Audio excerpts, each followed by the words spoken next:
അഭിനേത്രി മുൻ big boss താരവുമായ Renu സുധിക്കെതിരെ social മീഡിയയിൽ പ്രതിഷേധം കടക്കുന്നു.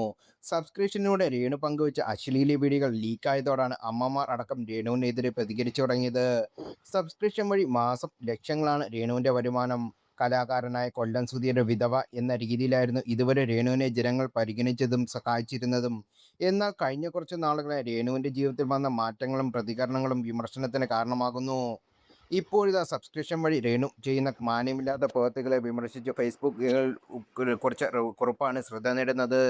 ഇരമാദം പറഞ്ഞ് സഹതാപം പിടിച്ചു പറ്റുവാൻ ശ്രമിക്കുന്ന രേണുവിനെ പോലുള്ളവർ അവരുടെ മക്കളുടെ ഭാവി കൂടിയാണ് പണയപ്പെടുത്തിയിരിക്കുന്നതെന്ന് കുറിപ്പിൽ പറയുന്നു.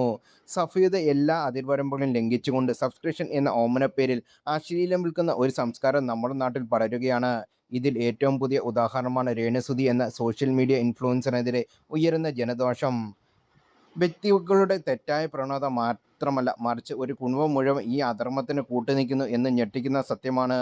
മക്കളുടെ വരുമാനം കണ്ട് മൗനം പാലിക്കുന്ന അച്ഛൻ, ഒരു അച്ഛൻ തൻ്റെ മക്കളെ നേർവഴിക്ക് നടത്തേണ്ടവനാണ്. എന്നാൽ ഇവിടെ സ്വന്തം മകൾ സോഷ്യൽ മീഡിയയിൽ തുണിയുരിഞ്ഞ് കാണിച്ചതും അശ്ലീല ഫോട്ടോകൾ പങ്കുവച്ചത് പണമുണ്ടാക്കുമ്പോൾ അത് വാങ്ങി സന്തോഷത്തോടെ ജീവിക്കുന്ന ഒരച്ഛനെയാണ് നാം കാണുന്നത്. നാട്ടുകാർ അയാളെ ചോദ്യം ചെയ്യുമ്പോൾ അതിന് പ്രതിരോധിക്കാൻ വക്കീലുമായി വരുന്ന ഇയാൾ സമൂഹത്തിന് എന്ത് നൽകുന്ന സന്ദേശം എന്താണ്? ജോലി ചെയ്ത് ജീവിക്കാൻ ആരോഗ്യമുള്ള മകൾ ഇത്തരത്തിൽ വഴിതെറ്റി നടക്കുമ്പോൾ അതിന് കോൺഫിഡൻസ് എന്ന് വിശേഷിപ്പിക്കുന്നത് ലജ്ജാകരമാണ്. നാട്ടുകാരുടെ പ്രതികരണം: ഈ ധർമ്മത്തിന്റെ പോരാട്ടം. ആ അമ്മ രേണുവിന് എതിരെ നടത്തുന്ന ഫോൺ സംപ്രേഷണം ശ്രദ്ധേയമാണ്.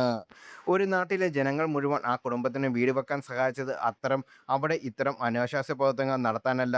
ഭർത്താവ് മരിച്ച സ്ത്രീകൾക്ക് ജീവിക്കാൻ വേറെ വഴികളില്ലേ എന്ന ആ അമ്മയുടെ ചോദ്യം പ്രസക്തമാണ്.